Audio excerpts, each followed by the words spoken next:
ফেসবুকবাসী সালাম আলাইকুম, কেমন আছেন সবাই? ভিডিওটা ভালো লাগলে সাবস্ক্রাইব করে দিবেন। আমি সন্দীপ চট্টগ্রাম সন্দীপ থেকে বলছি।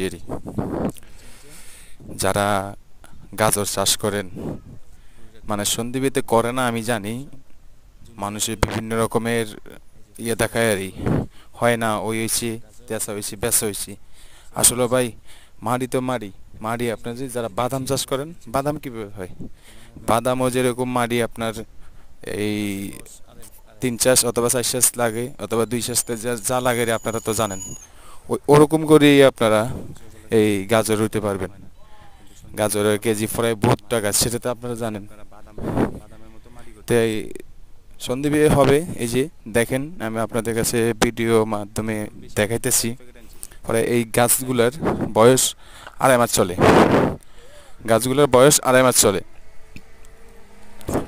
গাছ যখন বড় হবে 2 মাস 1.5 মাস হবে, 1.5 মাস, ওই টাইমে আপনার হালকা পানি ছিটিয়ে দিই, ইউরিয়া সার অথবা মাইট্রা সার আপনি দিতে পারেন। আর এবং আপনি ওই যে টাইমে ট্রাক্টর সন, ওই টাইমে আপনি গোবর দিতে পারেন, মাইট্রা সার একসাথে দিয়ে দিতে পারেন। পরবর্তীতে আপনারা ওই দানা ছিটিয়ে দিবেন পাতল করে, তাহলেই হয়ে যাবে। আর গাছ বললাম যদি গাছ 1 মাস বয়স হয়, দেখেন আপনার ধনিয়া পাতার মতো সুন্দর হয়েছে, তা আপনারা কি করবেন, পানি ওই ফুলটা গাছে লাল শাকে যেরকম পানি দেন, ওরকম ওই হালকা হালকা ছিটে ছিটে পানি দিতে হবে। এরকম 2-1 দিন দিলে তাহলে আপনারা কি আর পানি আর লাগবে না। আর যে টাইমে 1 দিন পর হয়েছে, ওই টাইমে আপনারা আরেকখানা পানি দিবেন, শেষ। 3.5 মাসের ভিতরে আপনি গাজর খেতে পারবেন অথবা বাজারে বিক্রি করতে পারবেন।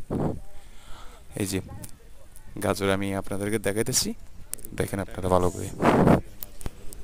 সিলেট যেরকম দ্বিতীয় নন্দন কয়, এই সন্দীপের মানুষেরও এরকম নন্দন হয়ে গেছে গা। ফোলাফাইন একটা বিদেশ গেলে হয়েছে, এবার শ্বাস ছাড়ি দিব, বুঝছেন? যদি আপনারা কষ্ট মষ্ট করে করতে পারেন, আপনারাও খেতে পারেন, কিছুটা হলেও বেচতে পারেন, করবেন। শ্বাস আপনারা শ্বাস করবেন, শ্বাস করলে তো আপনাদের আয় উন্নতি হবে, দেশের উন্নতি হবে। আপনারা শ্বাস ছাড় দিবেন না প্লিজ। আমরা তো কোনো সময় চাষ করি নাই, আমরা ছেলে, তারপরে আমরা দেখে দেখে আমরা নিজেরা খাবার জন্য অথবা বিক্রি করার জন্য, দেশকে রক্ষা করার জন্য আমরা এগুলো করে আসছি। এই যে আমি আপনাকে 1 মাসের এগুলো দেখাচ্ছি ভিডিও। আমার চারি দিয়ে আমার কোনো তরকারি কিনে হয় না, তরকারি আমি নিজেই। আশা করি সবাই ভালো আছে, আল্লাহর রহমতে। শেষে ভালো থাকবেন।